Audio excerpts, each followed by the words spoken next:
अगर इस टाइप का ब्लूटूथ मॉड्यूल से स्पीकर बनाना है तो इस टाइप का जैक लेना पड़ेगा, जो बाजार में आसानी से 5 रुपया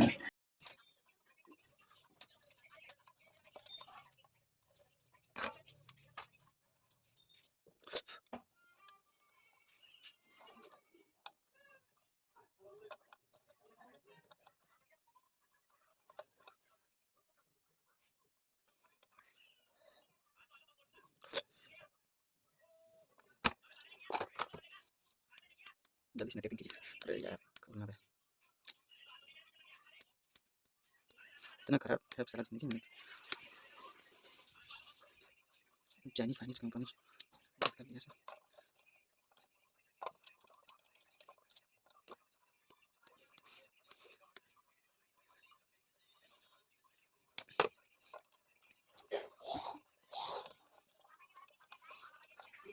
जल्दी से बैटरी कनेक्शन करते हैं, तो इसको ऑन करते हैं।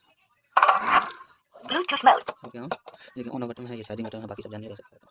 TG 116 मॉडल है, इसको काफी डाटा में दिखाना है। जहाँ चार्जिंग करते हैं उसके नीचे ऑन बटन है। ब्लूटूथ मोड, ये देखिए TG 113 है। ब्लूटूथ पकड़ता है, शायद पकड़ लेगा, पकड़ लिया TG। ओ भाई बन, अब इसको सेटिंग बढ़िया से कीजिए और इसको सेटअप कर दीजिए और इसमें RGB